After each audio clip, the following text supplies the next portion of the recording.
Bismillahirrahmanirrahim. Assalamualaikum warahmatullahi wabarakatuh.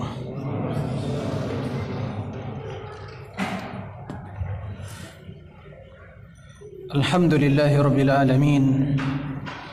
Wassalatu wassalamu ala ashrafil anbiya'i wal mursalin nabiyyina Muhammadin wa ala alihi wa sahbihi ajma'in ومن تبعهم بإحسان إلى يوم الدين يا أيها الذين آمنوا اتقوا الله حق تقاته ولا تموتن إلا وأنتم مسلمون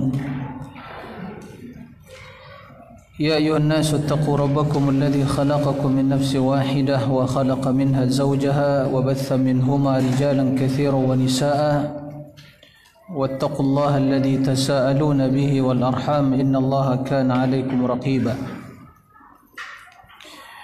يا أيها الذين آمنوا اتقوا الله وقولوا قولا سديدا يصلح لكم أعمالكم ويغفر لكم ذنوبكم ومن يطع الله ورسوله فقد فاز فوزا عظيما.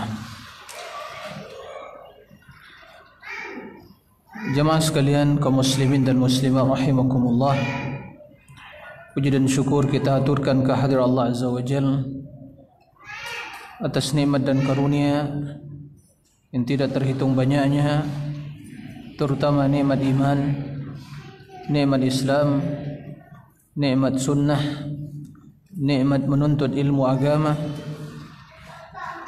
dan serta kemudahan pertolongan di dalam melakukan ketaatan dan ubudiyah kepada Allah Azza wa Jalla. Tentunya hal itu semua menuntut kita untuk senantiasa bersyukur,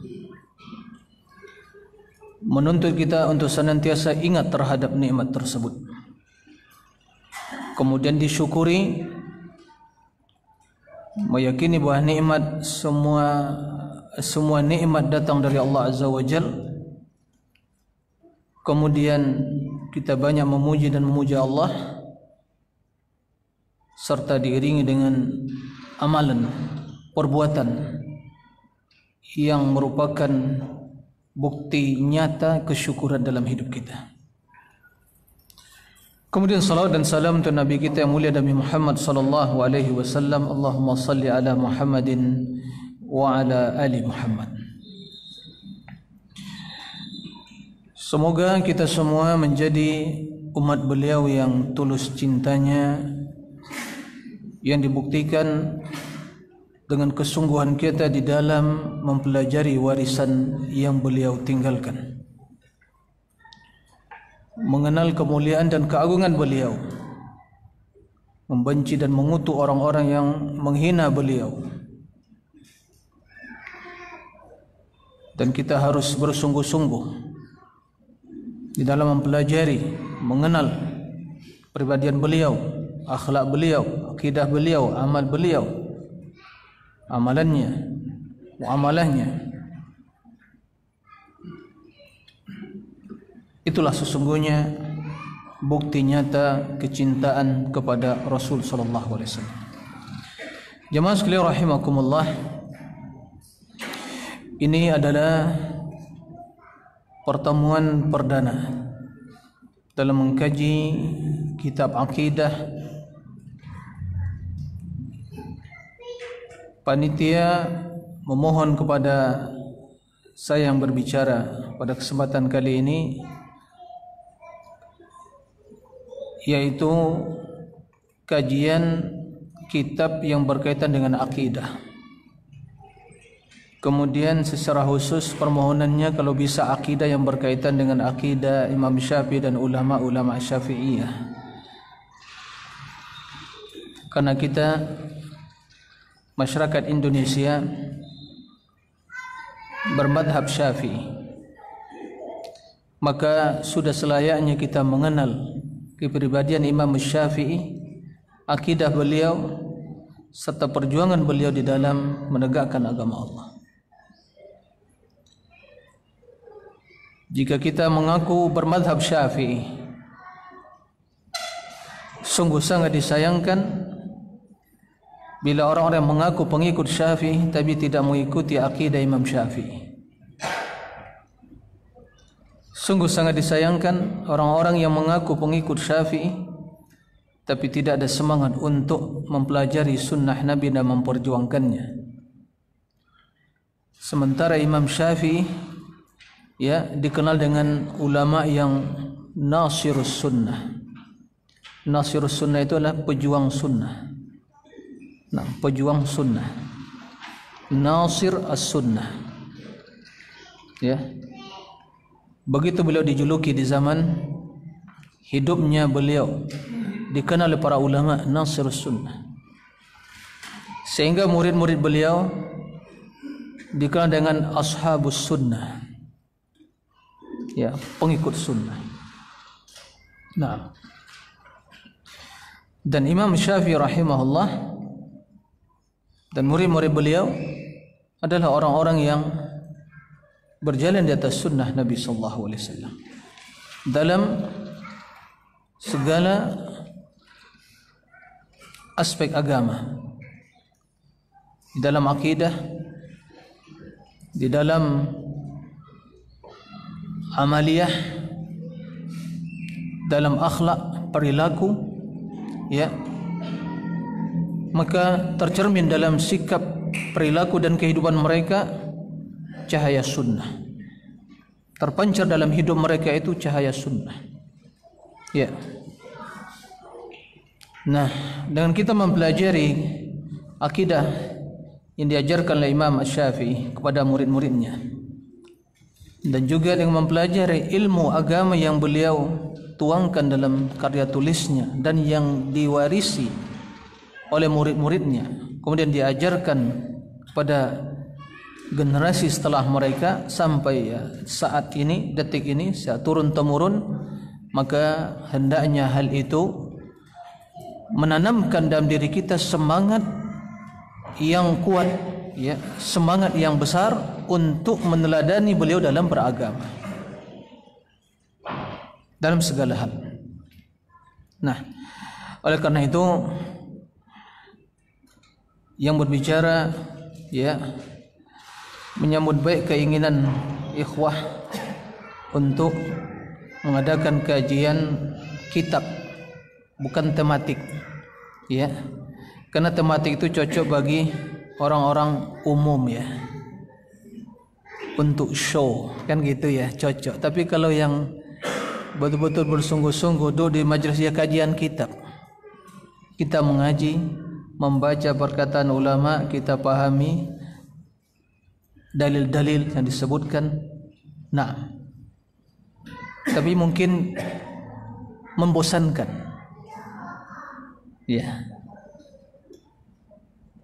maka kita akan membuktikan siapa yang bosan dan siapa yang masih semangat nanti. Baik, jemaah sekalian rahimakumullah. Jadi kajian kita insyaallah kajian kitab, insyaallah 1 bulan sekali, insyaallah pekan ketiga, begitu Pak Aziz, betul ketiga. Yang penting kita fleksibel saja. Kalau begitu datang ke Stai Ali pekan ketiga, berarti kita ngaji. Seandainya ada perubahan mungkin pekan keempat, kita ngaji juga gitu. Jadi fleksibel aja Pak Aziz. dan jemaah sekalian. Enaknya kan gitu ya.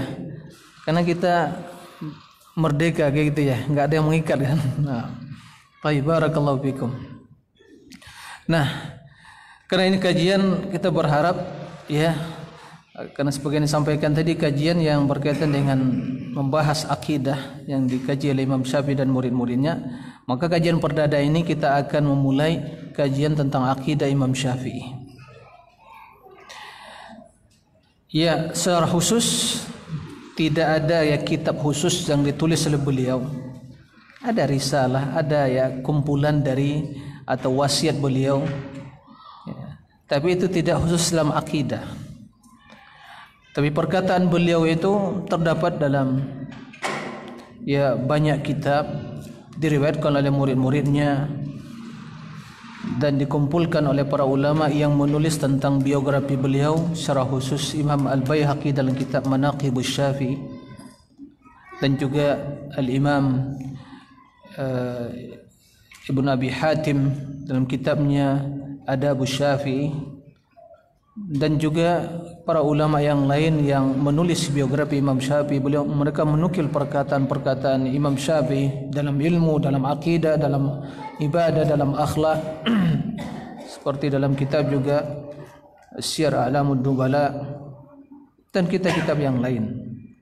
Nah, oleh karenanya jika kita kembali kepada kitab-kitab tersebut tentu akan habiskan waktu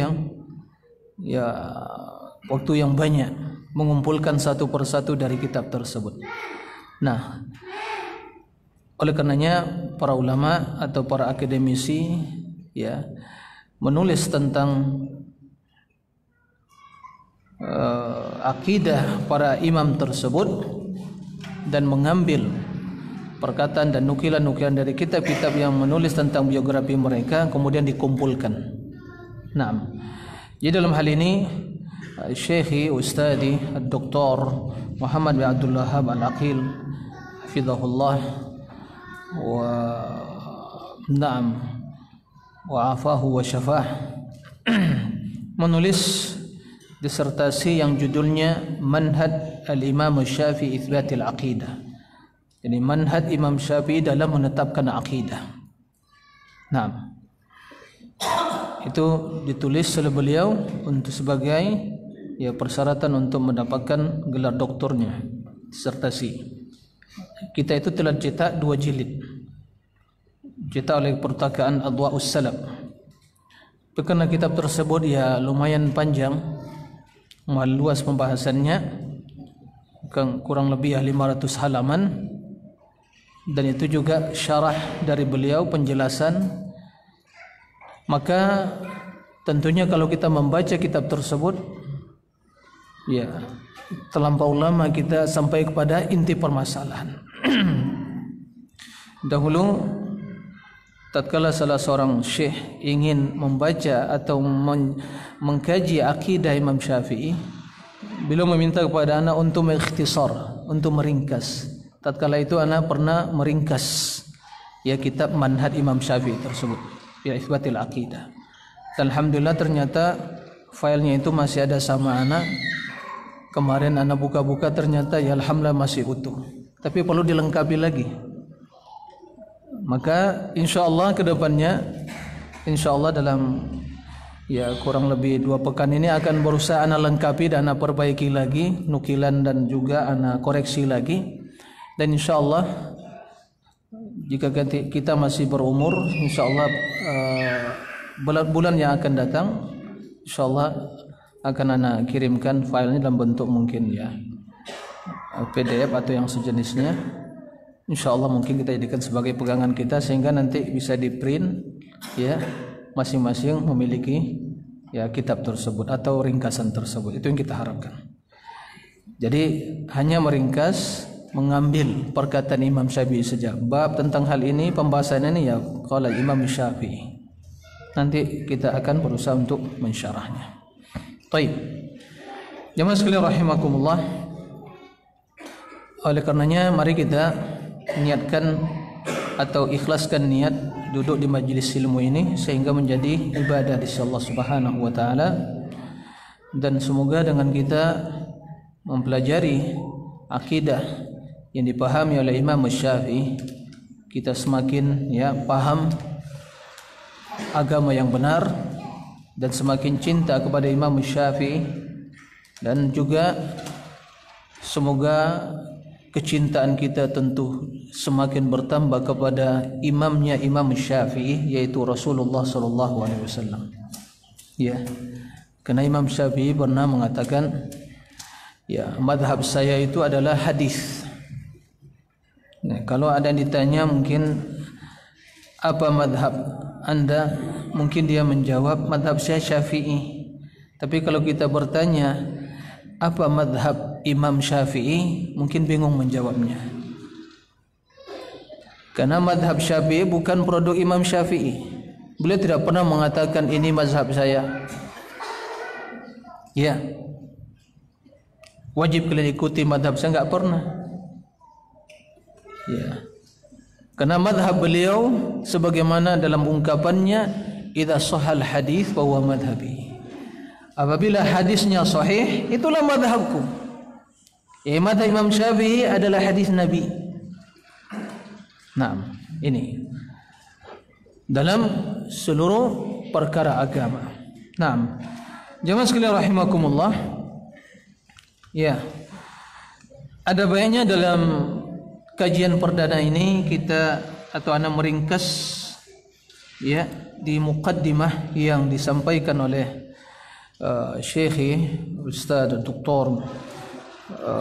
Muhammad bin Abdul Wahab dalam kitab aslinya, yaitu Manhaj Imam Syafi'i fi Itsbatil Aqidah.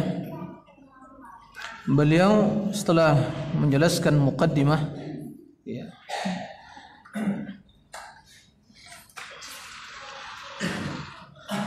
disebutkan oleh beliau bahwa di antara karunia Allah Subhanahu wa taala dan kenikmatan yang paling agung yang Allah berikan kepada umat ini adalah diutusnya Rasul sallallahu alaihi wasallam. Dan ini merupakan nikmat yang paling mulia, bahkan untuk seluruh umat manusia, bukan umat Islam saja. Untuk seluruh umat manusia, beliau diutus untuk seluruh umat manusia. Nikmat yang mulia, yang agung. Karena tatkala manusia dalam kejahilian, dalam kegelapan, di dalam kebatilan, dalam kekufuran, tidak ada cahaya wahyu yang menerangi hidup mereka, maka Allah Subhanahu wa taala menginginkan rahmat dan kebaikan bagi mereka, maka diutus Rasul. Qala Allah azza wa jalla, laqad manna Allah 'alal mu'minina idh ba'atha fihim rasulan min anfusihim yatlu 'alaihim ayatihi wa yuzakkihim wa yu'allimuhumul kitaba wal hikmah wa in kanu min qablu lafi dhalalin mubin. Sungguh Allah Subhanahu wa taala telah memberikan minnah, yaitu karunia, nikmat, kemuliaan kepada orang beriman tatkala mengutus kepada mereka seorang rasul dari kalangan diri mereka juga, nasab keturunan yang mereka ketahui dari suku Quraisy.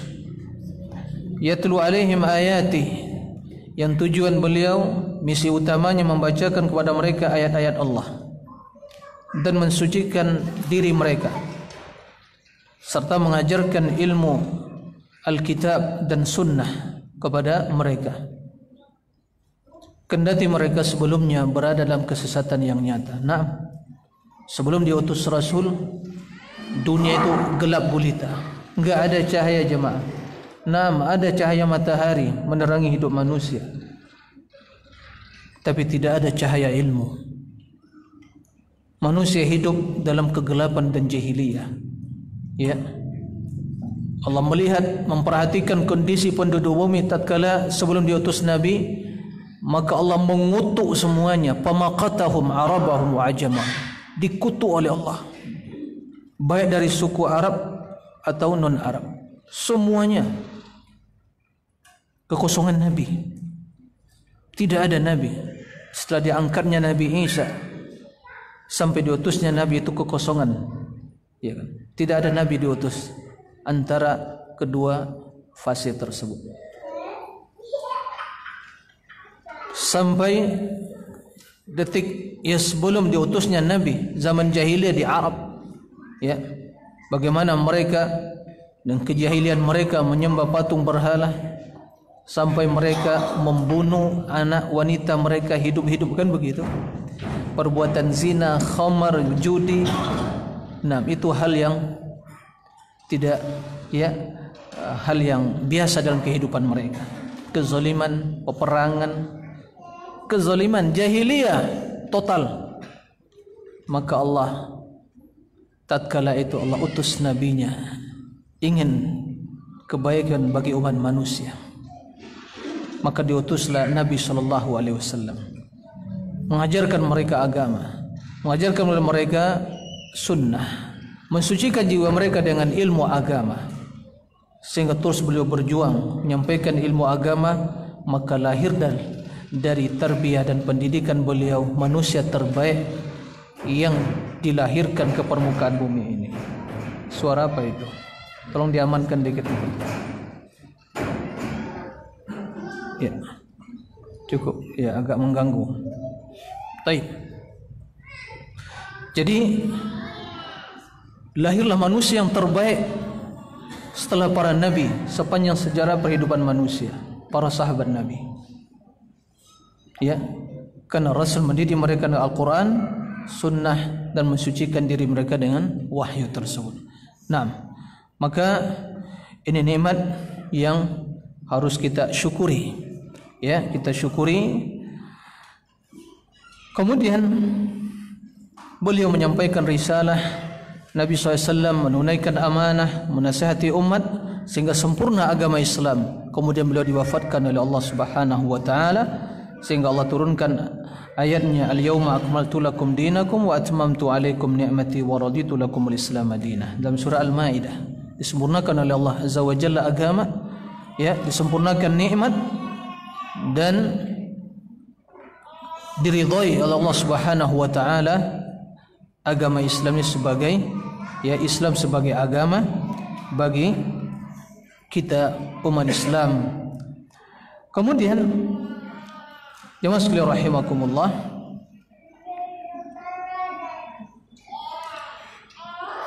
begitu Rasulullah SAW meninggal, maka yang melanjutkan tongkat estafet, yang melanjutkan tongkat estafet perjuangan dakwah tersebut adalah para sahabatnya, kaum Muhajirin wal Ansar, Abu Bakar, Umar, Uthman, wa dan kaum Muhajirin wal Ansar.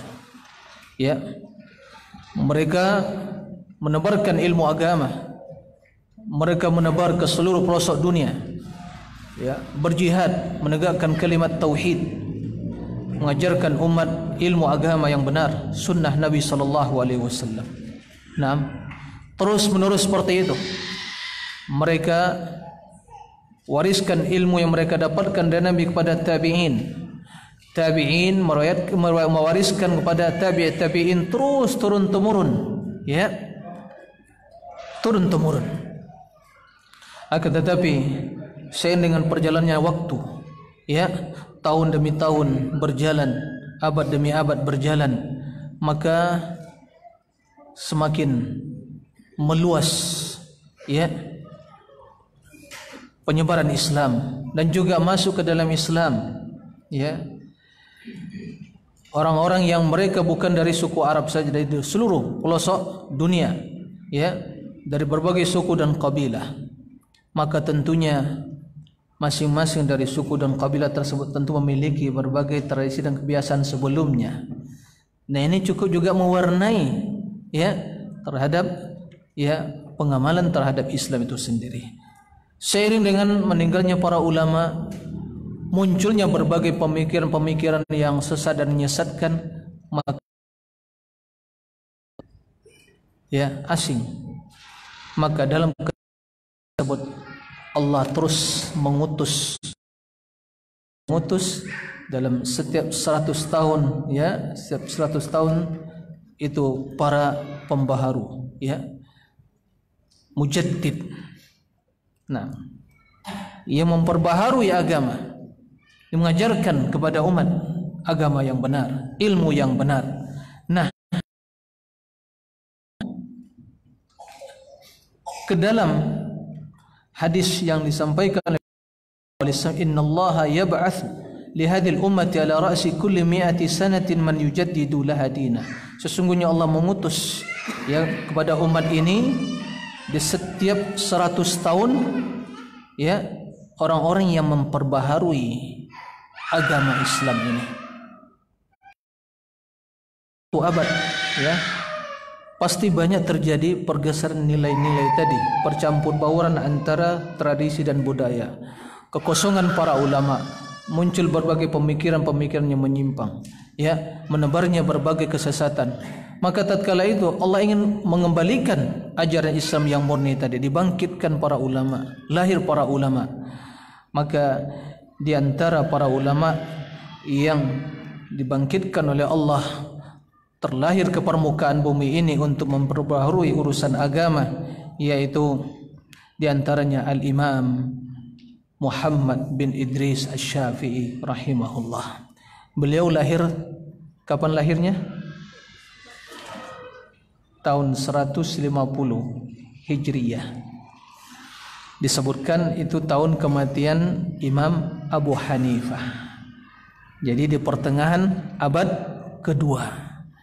Jadi tidak diragukan bahwa beliau adalah termasuk ya ulama pembaharu ya yang lahir di pertengahan abad kedua, yang kata para ulama di tahun kelahiran beliau dan situ kematian Imam Abu Hanifah, seolah-olah di sana ada isyarat bahwa beliaulah yang akan melanjutkan tongkat estafet perjuangan Imam Abu Hanifah di dalam keilmuan. Begitu. Itu yang disebutkan oleh sebagian para ulama. Maka ikhwatal iman, jamaah sekalian rahimakumullah, Imam Syafi'i adalah imam yang tidak asing lagi di kalangan kaum muslimin. Pujian para ulama terhadap beliau tidak diragukan. Ya, siapa yang tidak mengenal Imam Syafi'i lalu dia mengatakan pengikut Syafi'i, kemudian mengatakan dia penuntut ilmu agama, maka dipertanyakan, Anda menuntut ilmu siapa? Kan begitu ya. Karena kalau dia membaca, tidak satu pun mengkaji kitab fikih kecuali dikatakan madhab dhahab Syafi'i kada, pendapat Syafi'i kada. Ya. Nah, jadi tidak diragukan lagi, sehingga kata Imam Ahmad rahimahullah, Imam Ahmad mengatakan fakana fil mi'atil ula Umar bin Abdul Aziz wa fil mi'atil tsaniyah Syafi'i. Ulama yang dibangkitkan oleh yang terlahir ke permukaan bumi, yang lahir sebagai pembaharu dari agama Islam ini pada tahun pertama, ya, abad pertama, ya, 100 tahun yang pertama, yaitu Umar bin Abdul Aziz, ya, khalifah Amawiyah.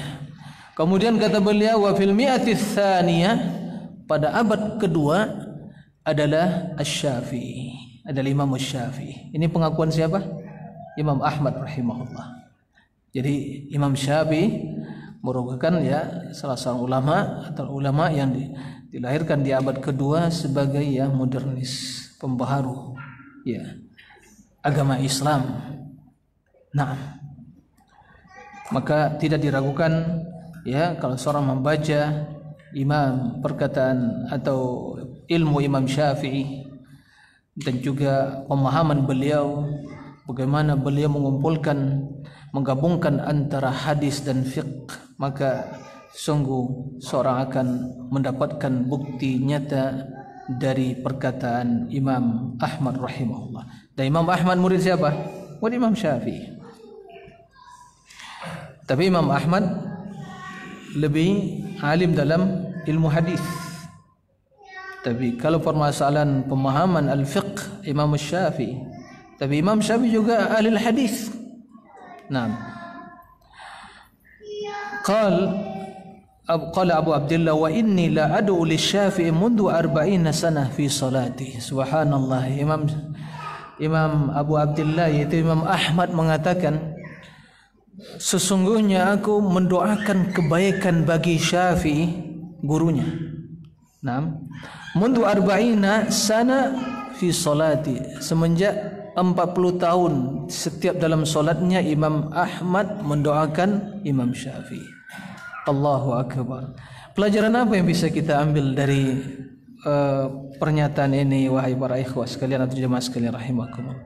Lihat bagaimana kasih sayang antara ulama. Lihat bagaimana hubungan harmonisnya, hubungan kasih antara murid dengan guru muridnya.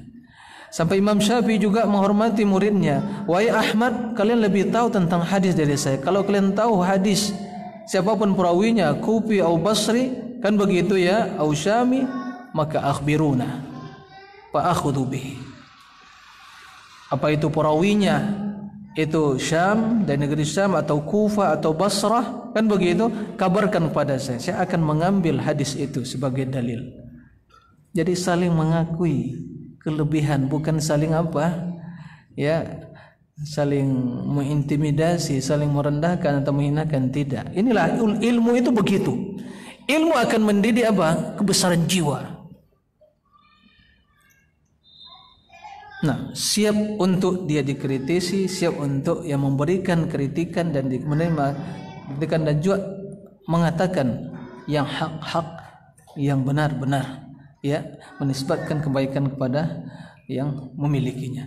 Jadi ini pelajaran bagi kita jemaah sekalian rahimakumullah, ya. Banyak sekali pujian para ulama terhadap Imam Syafi'i, tapi di sini ya sengaja saya bacakan agar kita memahami ya sekelumit ya bagaimana Imam Syafi'i. Beliau adalah salah seorang dari ya mujaddid, pembaharu dari agama Islam ini yang dilahirkan di pertengahan abad kedua.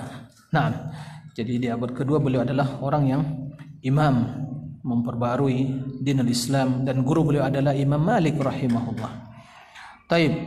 Oleh karenanya mengetahui perkataan beliau tentang akidah, tentang ilmu, fikih dan ibadah serta akhlak, nasihat-nasihat yang luar biasa. Makanya para penuntut ilmu, saya sarankan, wasiatkan yang bisa membaca kitab Arab, ya, kembalilah ke kitab Imam Al-Baihaqi tentang ya biografi lengkap Imam Syafi'i. Judulnya Manaqibus Syafi'i, 2 jilid, Manaqibus Syafi'i. Jadi para ikhwan bisa membaca bahasa Arab, baca. Banyak nasihat-nasihat beliau tentang masalah akhlak, tentang menuntut ilmu agama. Kita akan berbicara hanya dari sisi akidah saja, tidak akan membaca semua perkataan Imam Syafi'i. Dan kita sangat membutuhkan sebenarnya bagaimana beliau dalam berilmu, bagaimana tentang akhlak adab beliau, ya, bagaimana ibadah dan warak ketakwaan beliau. Nah, tapi kita hanya dari satu sisi akidah, ya, akidah Imam Syafi'i. Maka Syekh Muhammad bin Abdul Wahhab, ya, hafizahullah wa ra'ah, mengumpulkan perkataan Imam Syafi'i dari berbagai referensi, yang mengumpulkan atau yang menulis biografi beliau, kemudian dikumpulkan, disusun, ya, sehingga menjadi sebuah disertasi ya doktoral beliau. Maka ini hal yang patut kita syukuri, dan karena kitab itu cukup ya apa ya cukup besar, maka sulit juga untuk bisa memahami, ya. Kurang lebih berapa halaman ini kitab aslinya itu? 583 halaman. Ya. Dan insyaallah kita akan meringkas, menukil, membaca langsung perkataan Al-Imam Syafi'i yang berkaitan dengan masalah akidah. Baik. Sebelumnya kita ingin juga mengetahui, ya, biografi singkat Imam Syafi'i rahimahullah, ya. Jadi tak kenal maka tak cinta, kan begitu ya. Jadi semakin agar kita semakin cinta kepada Imam Syafi'i, ya, kita mengenallah sedikit banyak sosok imam yang kita pelajari tentang akidahnya. Ya, Imam Syafi'i nama beliau dan kunyahnya namanya adalah Muhammad bin Idris bin Al-Abbas bin Uthman bin Syafi' bin Sa'ib bin Ubaidillah bin Abdi Yazid bin Hashim bin Muttalib bin Abdi Manab bin Qusay bin Kilab bin Murrah bin Ka'ab bin Lu'ay bin Ghalib Abu Abdullah Al-Qurashi Al-Syafi Al-Makki nasibu Rasulillah sallallahu alaihi wasallam wa ibnu ammi. Jadi satu-satunya imam yang 4 tersebut dari keturunan Nabi siapa? Al-Qurashi siapa? Imam Syafi'i. Ya, Imam Syafi'i. Ya. Imam Asy-Syafi'i rahimahullah. Nah, kalau kita perhatikan tadi nasab beliau itu ya bertemu dengan nasab Nabi di kakek beliau Abdul Muttalib. Ya. Naam. Al-Muttalib tadi disebutkan yaitu Yazid Hashim bin Al-Muttalib bin Abdi Manab. Jadi Al-Muttalib itu saudara siapa? Hashim. Ya. Wa akhu Hashim walidu Abdul Muttalib. Orang tuanya atau ayahnya Abdul Muttalib Hashim. Naam. Jaddun Nabi sallallahu alaihi wasallam, kakeknya Nabi sallallahu alaihi wasallam. Jadi Imam Syafi'i nasabnya bertemu dengan nasab Rasulullah SAW. Ya, kakek beliau Abdul Manab bin Qusay. Ya, kakek yang ketiga dari Nabi SAW. Abdul Manab bin Qusay. Nah, di situ. Ini benar, ya, dari keluarga Nabi. Ya, jadi sebagian mengatakan ya ini keturunan Nabi, ya itu perlu dipertanyakan dulu benar atau tidak. Ya, kalau ini benar, Imam Syafi'i benar. Ya, maka beliau adalah Al-Qurashi, jelas Qurashi, suku Quraisy. Kemudian Asy-Syafi'i dinisbatkan kepada kakek beliau yang ketiga ya. Muhammad bin Idris bin Abbas bin Uthman bin Syafi'. Syafi' ini kakek beliau yang ketiga, kakek Imam Syafi'i yang ketiga. Dikenal dengan Asy-Syafi'i. Nah, karena nama beliau Muhammad bin Idris, bapaknya Idris. Kemudian kakek yang pertama Abbas, yang kedua Uthman, dan yang ketiga Syafi'. Nah, kemudian beliau Al-Makki. Karena beliau dilahirkan di Gaza, Palestina. Tapi waktu masih kecil ya ibu beliau membawa Imam Syafi'i ke Mekah. Ya, ke Mekah. Kan ada saudaranya di sana. Naam. Baik. Maka beliau adalah Al-Makki. Al-Makki. Naam. Baik. Kata Imam An-Nawawi rahimahullah, Asy-Syafi'i radhiyallahu anhu Qurasyiyyun Muttalibi bi ijma'i ahli an-naqli min jami' at-tawaib wa ummuhu Azdiyah. Jadi Imam Syafi'i itu adalah kabilahnya, sukunya itu Quraisy, Al-Muttalib. Ya, itu ijma', kesepakatan ya ahli sejarah. Dan ibu beliau dari kabilah Azdiyah. Azad ya, Azdiyah. Baik. Adapun laqab beliau dijuluki dengan apa? Nasirul Hadis. Nasirul Hadis, pejuang hadis, pejuang sunnah. Itu julukan beliau, gelarnya begitu. Nah, kalau kita nasir apa? Hah. Begitu Imam Syafi'i. Jadi makanya sungguh ya sangat memalukan sekali tatkala orang mengatakan pengikut Syafi'i tapi benci kepada hadis. Kerjanya buat bid'ah-bid'ah saja.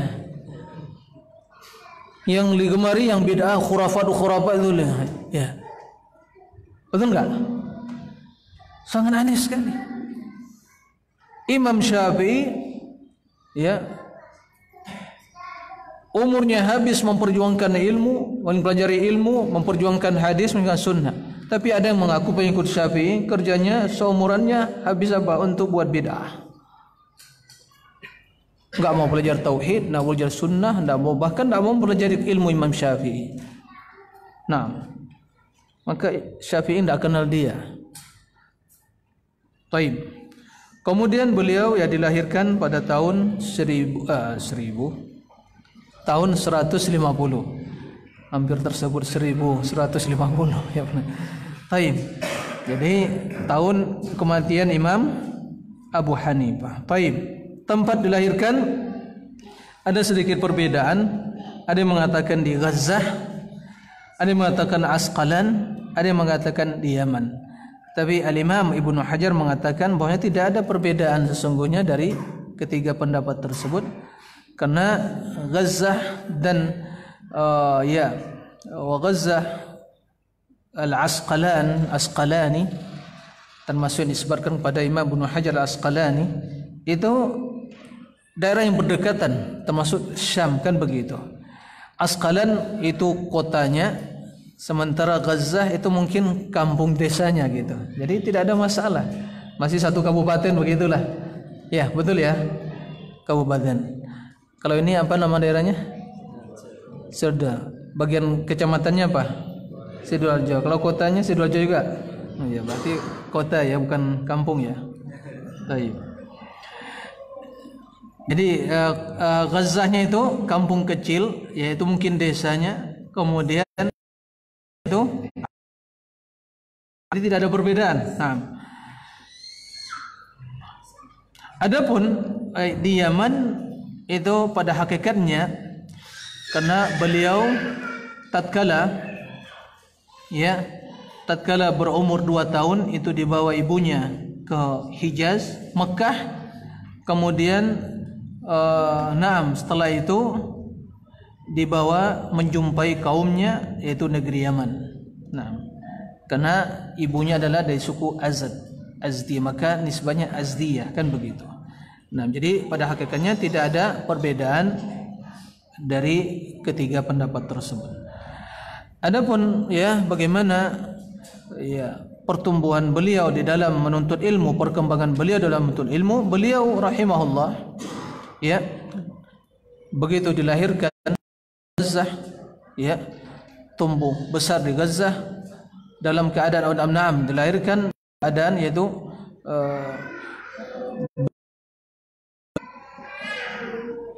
dalam keadaan yatim, ya. Beliau meninggal ayahnya sedang beliau masih dalam keadaan dalam keadaan masih kecil. Nah, bahkan ya disebutkan juga ya di sini mata abuhu fiha fajtama alaihi al-faqr wal yatim wal bu'd 'anil ahl.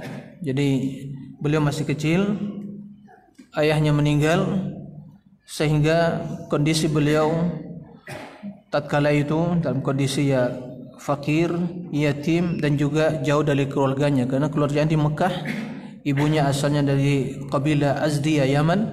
Jadi beliau tinggal di Gazzah jauh dari keluarganya dalam kondisi ya fakir. Nah, jamaah sekalian rahimakumullah, apa pelajaran yang bisa kita ambil dari ini? Jadi ternyata kalau kita perhatikan bagaimana kondisi kehidupan para ulama, ternyata mereka lahir dari keluarga yang sederhana, bukan orang yang kaya. Ya, bukan orang yang kaya, dan umumnya mereka adalah ditinggalkan oleh ayahnya di waktu masih kecil. Bahkan sebagian masih dalam kandungan, kan begitu.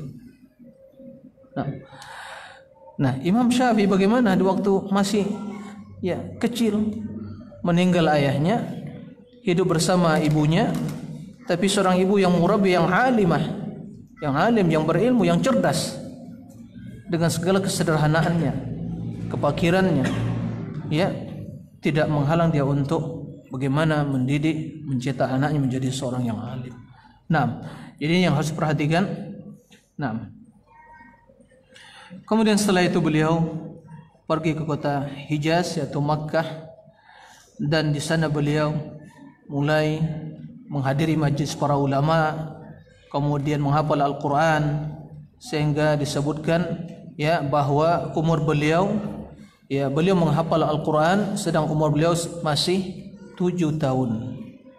7 tahun. Nah, apa? Azan. Baik, silakan.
Baik. Jadi Al-Imam Syafi'i rahimahullah sudah hafal Quran, umur beliau masih 7 tahun. Ini juga perhatian bagi kita semua, bagi orang tua untuk memperhatikan hal ini, ya. Memperhatikan anak kita, ya. Jangan sampai dari kecil sudah diajarkan nyanyian. Jadi besarnya jadi ahli apa? Jadi penyanyi.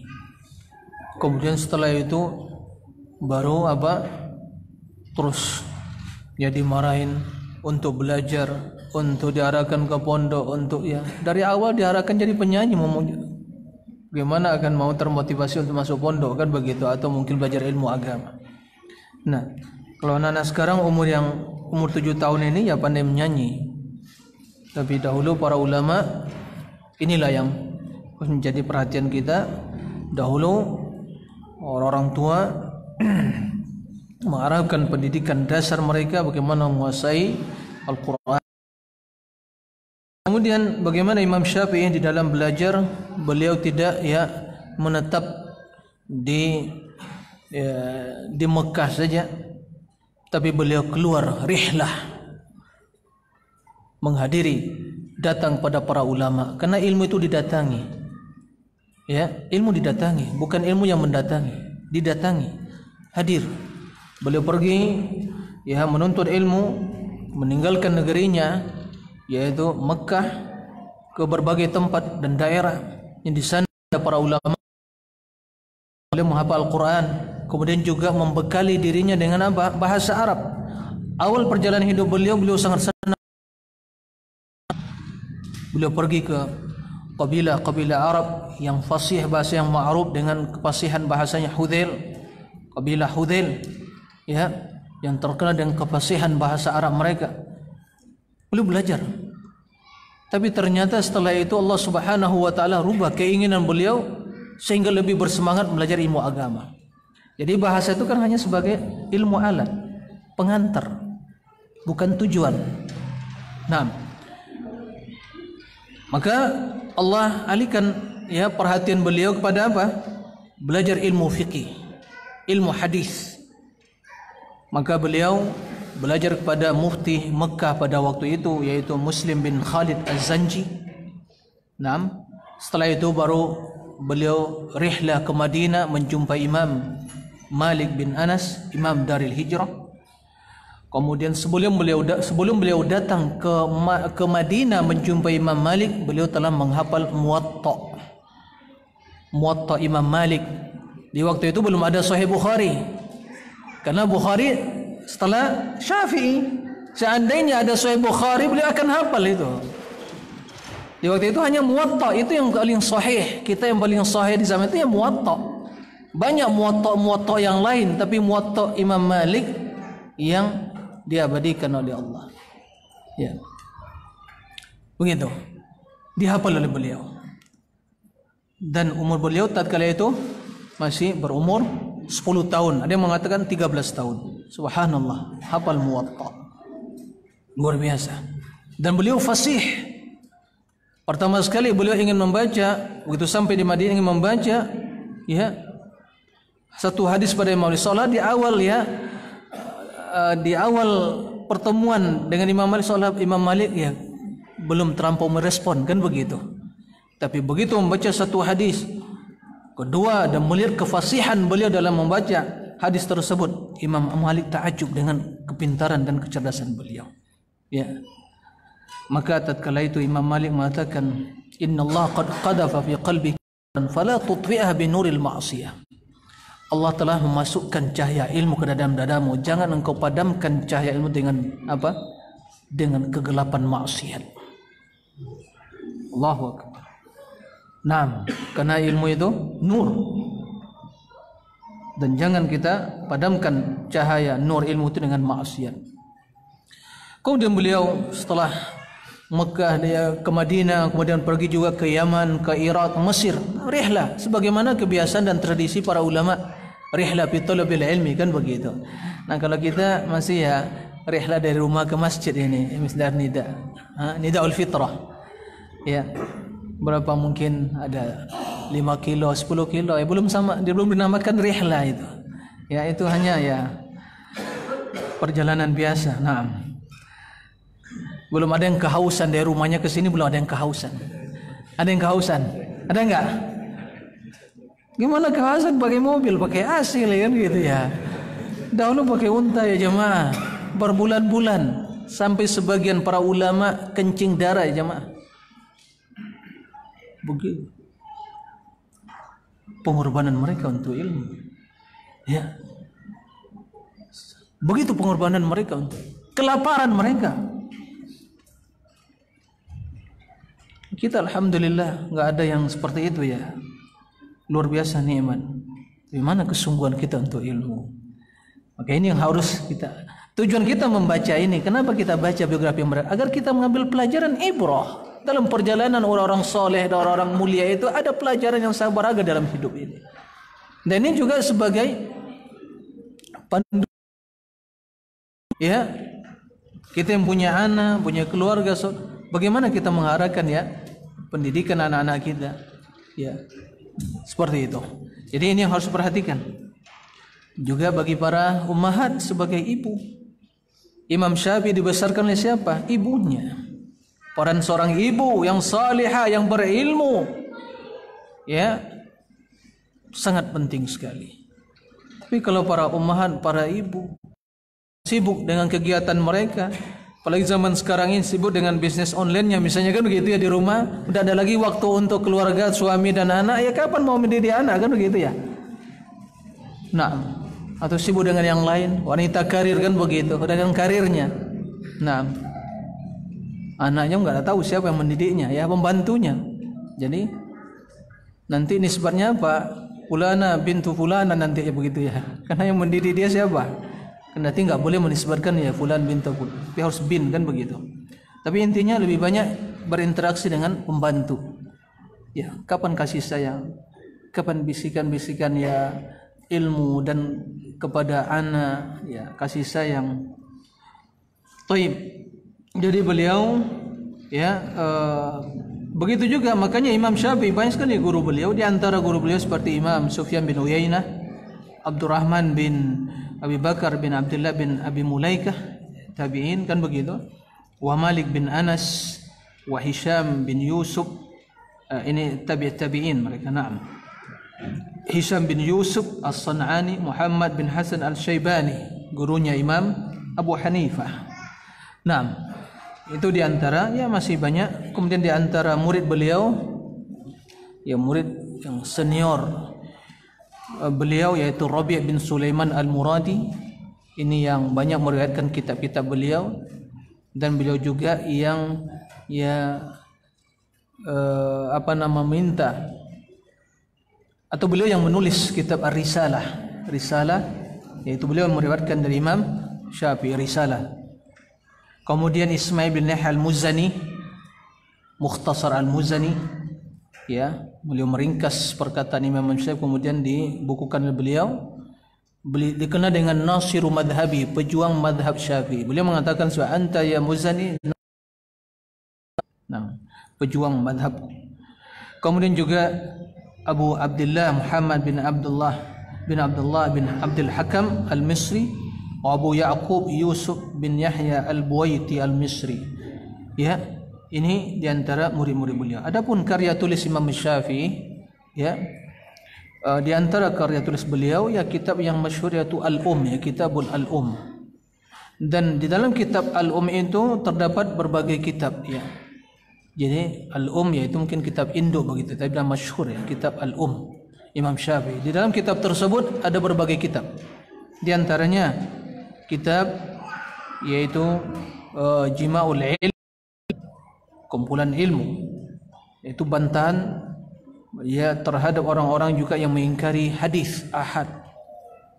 Nah, dan hukum beramal dengan hadis. Kemudian kitab Ibtalul Istihsan, ya, kitab yang membantah istihsan, yaitu mengatakan sebuah hukum hanya berdasarkan istihsan, ya, logika, ya, anggapan dan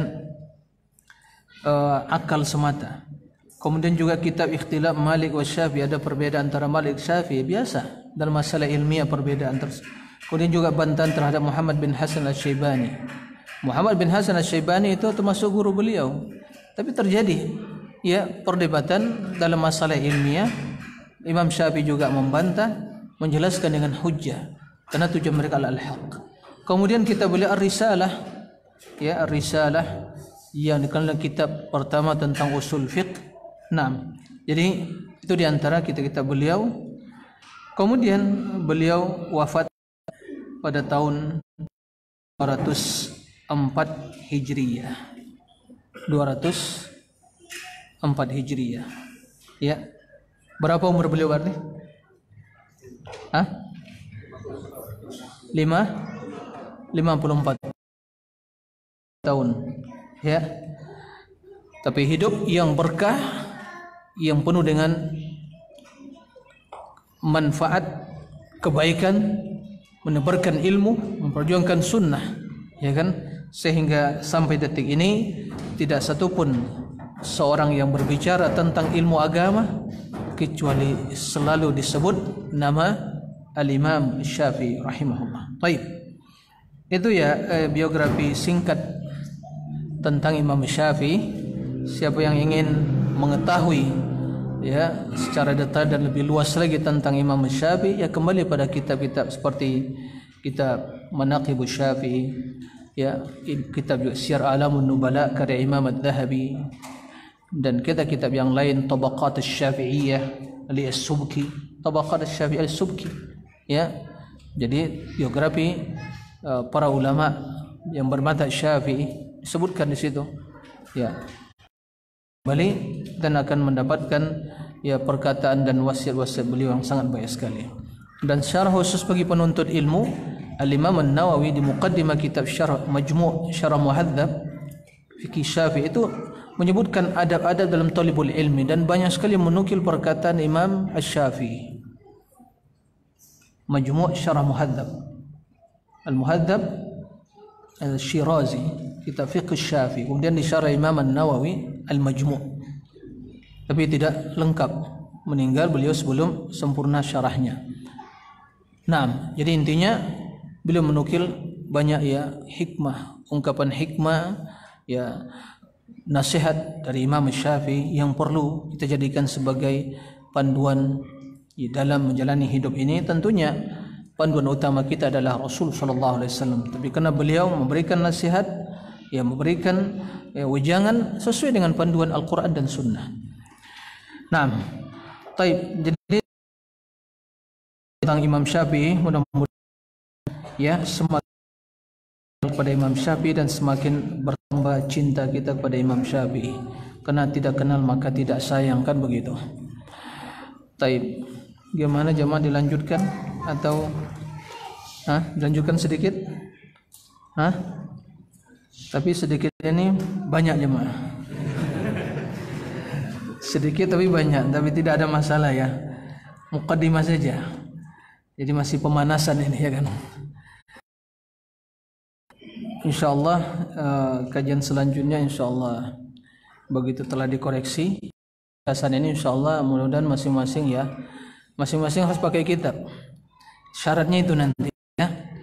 Kalau nggak ada kitabnya nanti ya berarti ya mohon maaf nggak bisa ikut kajian, kan gitu. Ya kita serius saja, kan gitu ya. Kita ingin kembali ya sama semua, tapi ingin kita kembali ngaji seperti di bangku Ya, biar lebih serius. Gimana San, nggak bisa bahasa Arab? Ya, itu makanya harus fotokopi kitabnya biar sama-sama kita baca. Ya. Tapi jemaah sepakat ya? Sepakat insyaallah. Ya, insyaallah akan anak koreksi. Beda 2 pekan ini insyaallah, nanti setelah itu akan anak kirimkan ke panitia, bisa di print nanti insyaallah. Barakallahu fikum. Nah, dalam kitab Manhaj Imam Syafi'i, akan biografi Imam Syafi'i, itu pengarang menyebutkan usul al-Imam Syafi'i bi itsbatil aqidah. Jadi landasan, ya, landasan Imam Syafi'i atau prinsip dasar Imam Syafi'i dalam menetapkan akidah, dalam berakidah. Ini penting sekali. Jadi kalau dia sesuai dengan landasan Imam Syafi'i dalam berakidah ini, berarti dia pengikut Syafi'i yang sejati. Kalau tidak, ya bohong itu, dusta dia. Tidak ada gunanya mengatakan pengikut Syafi'i, madhab Syafi'i, dusta. Ya. Jadi Imam Syafi'i, prinsip beliau dalam berakidah, landasannya apa? Ya, landasannya adalah berpegang teguh dengan Al-Quran dan Sunnah. Nah, berpegang teguh dengan Al-Quran dan Sunnah, dan mengedepankan Al-Quran dan Sunnah daripada akal. Nah, ini merupakan landasan semua ulama ahli sunnah tanpa terkecuali. Karena Imam Syafi'i salah seorang ulama ahli sunnah, maka di dalam menjelaskan perkara agama, perkara akidah, perkara fikih dan yang lainnya, maka landasan utamanya Al-Quran dan Sunnah. Bukan hawa nafsu, bukan akal, bukan tradisi, bukan budaya, bukan warisan para leluhur, bukan budaya setempat, bukan ya mimpi, bukan ya perasaan. Ya, beragama tidak usah main perasaan. Ya, agama bukan tempat berperasaan. Artinya menetapkan suatu bukan dengan perasaan. Nah, kalau perasaan nanti itu semua hukum akan menjadi apa? Akan berubah dengan perasaan sang, karena si fulan perasaannya lain pula. Yang si A lain perasaannya, yang si B lain lagi. Ya, ada yang satu lebih suka yang pedas-pedas, kan begitu. Yang satu yang manis-manis, yang satu lagi yang tiga yang pedas manis, nggak jelas, kan gitu ya. Nah, mau yang rasanya yang mana? Yang mau pedas, yang manis, yang nggak pedas nggak manis, atau sama sekali nggak ada rasanya? Mau yang mana? Itu kalau main perasaan. Tapi kalau Allah sama rasanya, udah sama, jelas sama. Inilah keistimewaan ahli sunnah wal jamaah. Makanya mereka nggak berbeda akidahnya. Kendati dalam permasalahan ya ijtihad, masalah fiqh, ya secara prinsip umumnya sama. Mereka selalu kembali pada Al-Quran dan Sunnah. Tapi ada hal-hal nanti dalil-dalil yang mungkin redaksinya itu umum, paham ya? Umum, mutlak, umum, multi penafsiran. Nah, maka di sini para ulama yang mereka ahli ijtihad tadi, mereka berusaha memahami mana makna yang lebih pas, mana yang lebih cocok, mana lebih kuat. Nah, terjadi perbedaan di kalangan mereka. Perbedaan seperti ini tidak ada masalah, karena semuanya dasarnya sama, qala Allah wa qala Rasul. Tapi perbedaan sisi pemahaman tadi, karena mereka memiliki kemampuan nalar analisa yang berbeda-beda. Nah, tidak ada masalah. Tapi mereka semua sepakat akal ini harus mengikuti wahyu. Nah, berbeda dengan ahlul kalam, ahlul bidah, semuanya akal yang menjadi landasan, dan wahyu itu menjadi apa? Harus mengekor ke akal. Jadi akal menghakimi, hakim. Wahyu dihukumi. Jadi wahyu tersangka. Yang menghakimi siapa? Akalnya. Nah, Nah, ini prinsip yang pertama Imam Syafi'i dalam dalam fiqh, ya, karena Al-Quran dan Sunnah merupakan landasan referensi utama dalam atau landasan utama dalam pengambilan hukum. Nah, perkataan beliau sangat banyak dalam hal ini, tapi memang ya ini sedikit tapi panjang ini. Gimana jemaah? Ini nggak bisa dibaca separuh-separuh jemaah, harus lengkap. Enaknya gimana? Hah? Taib, gimana enaknya jemaah? Lanjutkan sampai jam berapa kita ini? Taib, diam semua berarti masih setuju ini dilanjutkan. Kalau ini apa ini pertanyaan? Udah langsung pertanyaan ini ya.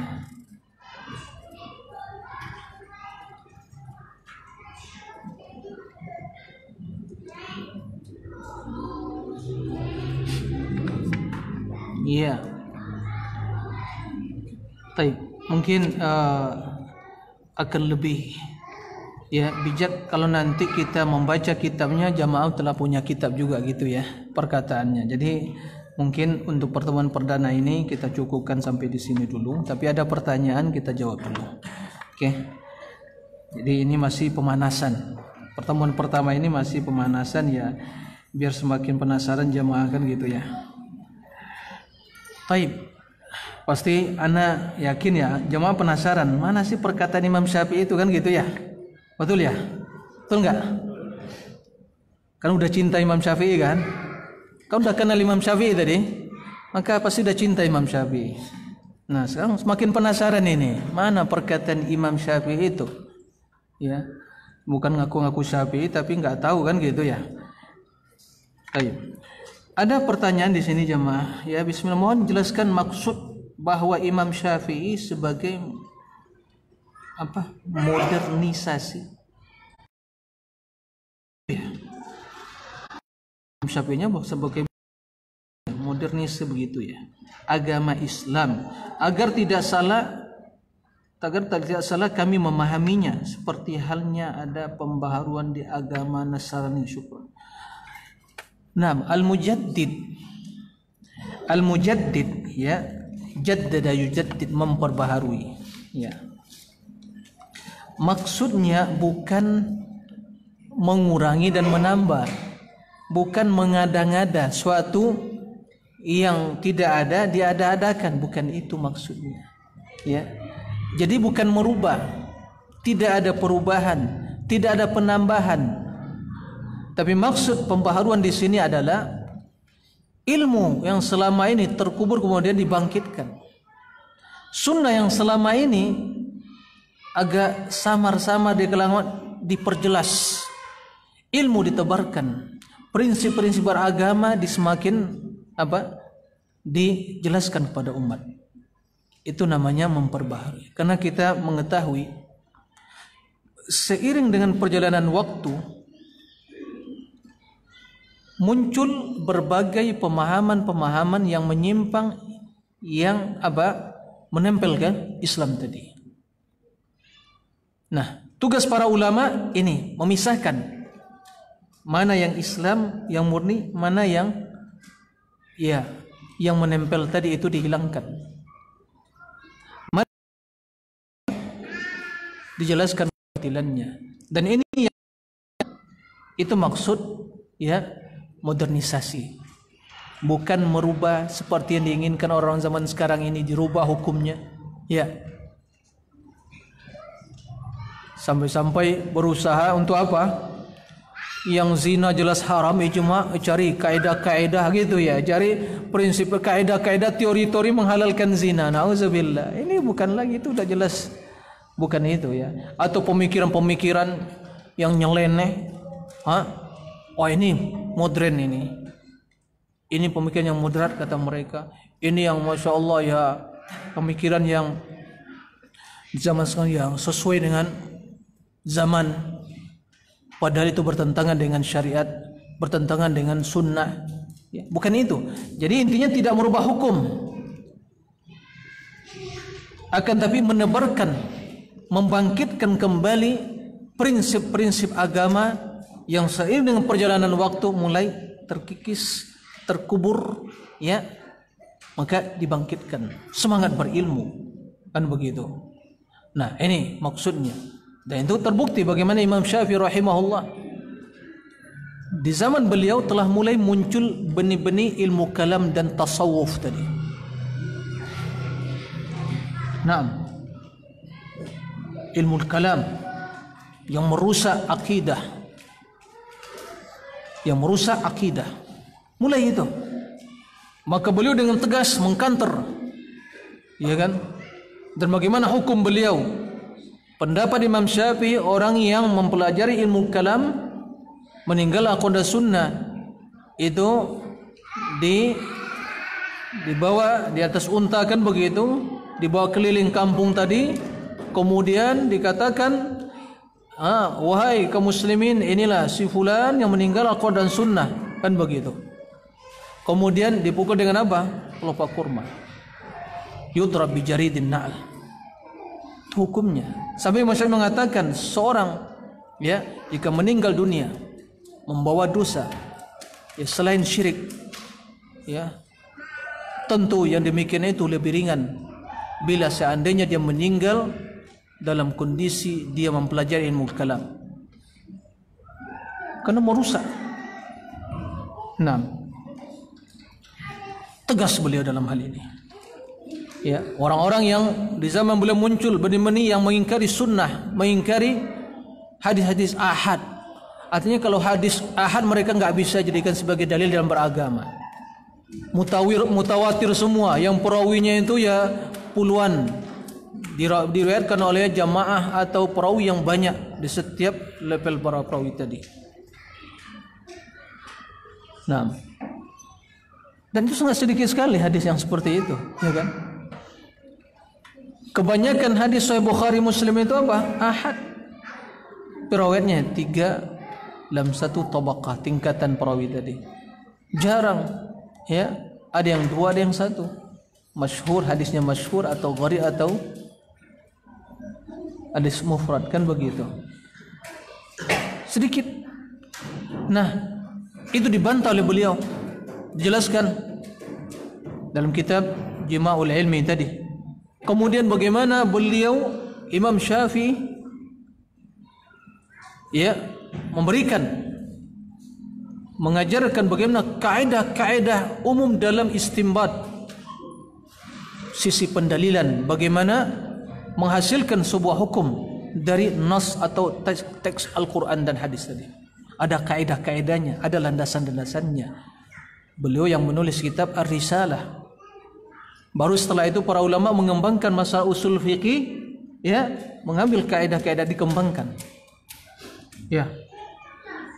Tapi kendati di belakangannya juga masuk teori-teori ahlul kalam dan filsafat pada usul fikih tadi. Semakin rumit jadinya. Tapi intinya Imam Syafi'i itu masuk yang namanya mujaddid. Ya. Sehingga kitab Imam Syafi'i Risalah menjadi referensi utama. Ya. Begitu. Nah, ini maksudnya. Bagaimana beliau menggabungkan al-fiqh, dan di zaman sebelumnya Imam Abu Hanifah lebih terkenal dengan ashabur ra'i, yang lebih dominan bagaimana beliau menggunakan logika yang, ya, karena juga keterbatasan mereka dalam mengetahui hadis. Nah, tapi bukan berarti akal dijadikan sebagai landasan utama sehingga kalau bertentangan dalil akal dikedepankan, bukan itu maksudnya. Tapi yang lebih mendominasi, ya, keilmuan dalam fikih mereka adalah tinjauan, ya, akal atau ra'i, pendapat. Nah, tapi bukan pendapat semata yang akan nafsu, tidak. Sesuai dengan kaidah-kaidah keilmuan tadi. Dan begitu datang Imam Syafi'i. Beliau adalah hadis, kemudian faqih. Bagaimana beliau menggabungkan antara keilmuan, ya, disiplin ilmu hadis dengan fiqh tadi, sehingga melahirkan sebuah fiqh, pemahaman yang luar biasa. Begitu seterusnya. Dan beliau ahli bahasa. Beliau ahli bahasa, pakar bahasa. ya, perkataan beliau dalam bahasa merupakan hujjah, ma'ruf hada. Nah, jadi banyak sisi-sisi yang pembaharuan yang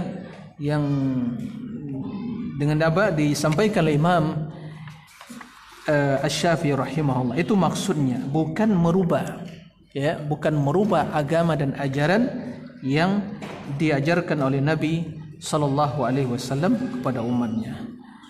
Wadih jemaah, itu maksud ya, Imam Asy-Syafi'i sebagai mujaddid yang modernis yang memperbaharui dari perkara ilmu dan agama. Nah, bukan menambah, bukan mencetuskan pemikiran yang baru dalam artian bertentangan dengan akidah, bertentangan dengan Al-Quran, bertentangan dengan sunnah, bukan itu. Baik, ya jemaah sekalian rahimakumullah. Mungkin ya demikian yang bisa disampaikan. Ada pertanyaan lain? Cukup ya? Nah, ada. Taib, tertulis dan yang non taib. Nah, pertanyaan terakhir. Ana belum paham nih, karena perdana ini, karena bingung sampai jam berapa dan tidak paham juga ini. Ya, kalau udah selesai bilangnya mas selesai Ustaz, gitu ya. Kalau nanti kajian untuk yang kedua kalinya kan udah paham, waktunya udah habis kan gitu. Sekarang masih bingung ini, masih semangat ini. Nah, gimana Pak Aziz? Sampai jam berapa Pak Aziz? Sampai selesai. Ya, udah sampai selesai berarti ya terus sampai selesai ya akhir. Nah.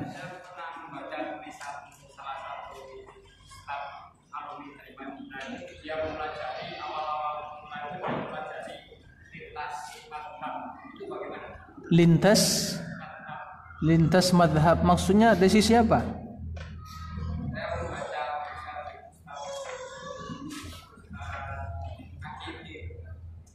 Maksudnya lintas madhab dari sisi apa? Tentang belajar tentang masalah apa? Kalau masalah akidah nggak ada lintas madhab. Madhabnya satu, akidah. Ya. Nggak ada lintas. Ya harus berjalan dasar Al-Quran, jangan dilintasi Al-Quran, nggak boleh ya kan? Jadi sesat. Nggak ada yang namanya lintas madhab nanti ambil ya akidahnya misalnya Asy'ari, kemudian akidahnya Jahmi, Mu'tazilah, dalam masalah qadar Mu'tazilah misalnya, dalam asma wa sifat mungkin Jahmiyah, Mu'tazilah, kemudian masalah qadar lagi Jabari, kemudian masalah asma wa sifat Jahmi, begitu. Dalam masalah ya ibadah mungkin sufi wahdatul wujud, begitu lintas mana enggak ada seperti itu. Tapi apa maksudnya antum yang antum baca dalam masalah apa? Jadi apa yang antum baca, Bang?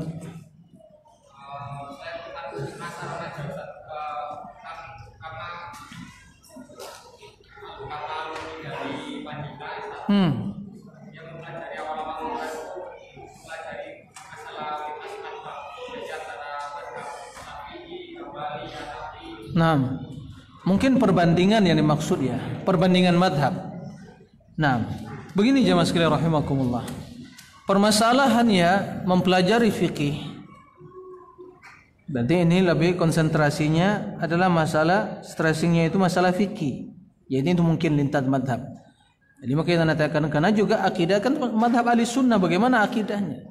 Tapi kalau masalah fikih, ya perlu diketahui sebelum lahirnya apa yang dinamakan dengan madhab fiqhiyah.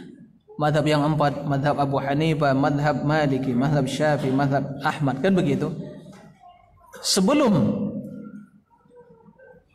lahirnya para imam tersebut,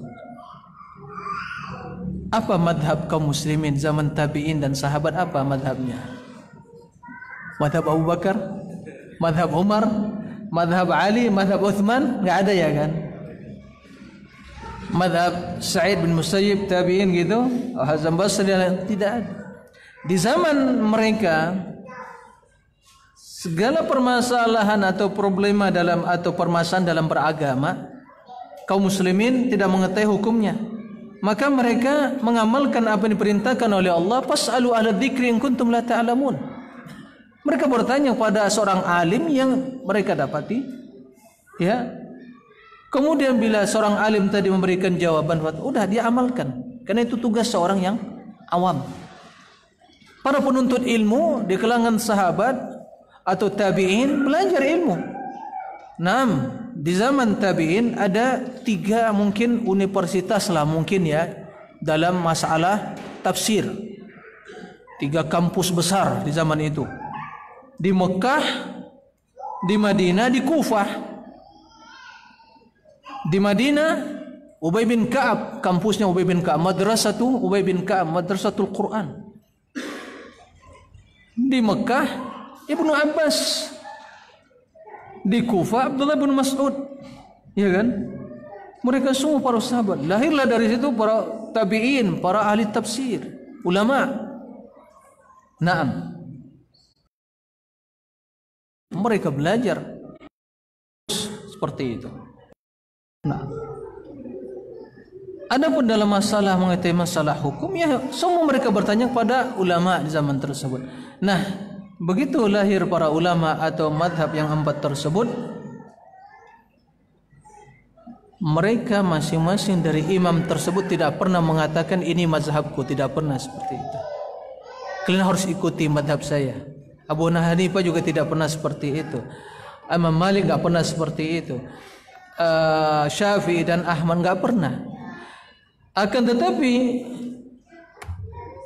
para murid-murid mereka tersebut, ya para murid dari para imam tersebut, mereka yang menulis, mengumpulkan fatwa-fatwa, ya ilmu, pernyataan, perkataan dari imam-imam mereka tersebut, kemudian mereka kumpulkan, mereka tulis, ya riwayatkan, ya dari imam-imam mereka. Maka terkumpullah sebuah disiplin ilmu, pemahaman, kan begitu. Karena bagaimana Imam Abu Hanifah untuk mengatakan menjauh satu permasalahan, menjelaskan suatu hukum tadi dengan dalilnya, itu dikumpulkan murid-muridnya. Begitu Imam Malik, Imam Syafi'i, Imam Ahmad. Padahal di zaman mereka juga Imam Syafi'i, ada juga Sufyan bin Uyainah, Imam Al-Auza'i, Imam Laits bin Sa'ad di Mesir. Para ulama besar. Tapi karena Allah Subhanahu wa taala tidak mengizinkan murid-murid mereka untuk mengumpulkan pendapat-pendapat dan perkataan mereka tadi, maka tidak muncul suatu konsep dalam berilmu sesuai dengan kaidah-kaidah yang dipahami, yang diajarkan oleh imam-imam tersebut. Maka tidak muncul namanya fiqih madhab Al-Auza'i, ya kan? Padahal dia ulama alul hadis dan fiqh. Tapi Allah takdirkan muncul murid yang setia belajar Imam Syafi'i menulis. Maka Imam Muzani mengumpulkan pendapat Syafi'i dan Mukhtasar Al-Muzani. Dan begitu. Begitu juga murid-murid yang lain dari Imam Ahmad dan Imam Malik. Maka muncullah setelah itu dengan madhab, yaitu suatu konsep pemahaman di dalam memahami ilmu fikih sesuai dengan kaidah-kaidah tadi. Ya. Jadi bagaimana beristimbat, bagaimana membaca sebuah dalil kemudian melahirkan sebuah hukum, itu ada kaidahnya. Begitu. Nah itu yang diikuti. Menjadi sebuah konsep ilmu, konsep berdalil, konsep dalam keilmian, konsep beristimbat, menghasilkan sebuah hukum, konsep dalam menganalisa, ya, menganalisa suatu permasalahan, kemudian memahami sisi pendalilannya. Kalau begini, ini hukumnya. Kalau begitu, ya begini hukumnya. Itu ada kaidah-kaidah. Makanya manahid, tariqat, qawaid fi istidlal, itu istilahnya. Ya, itulah manhaj, itulah madhab tadi. Lahir seperti itu. Karena semua para ulama tadi prinsipnya sama, kembali pada Al-Quran, kepada Sunnah dan ijma', ya, maka terjadi perbedaan mereka dalam pembahasan dan sisi pandang tadi. Hukumnya mereka ingin semua sampai kepada kebenaran tadi. Ya.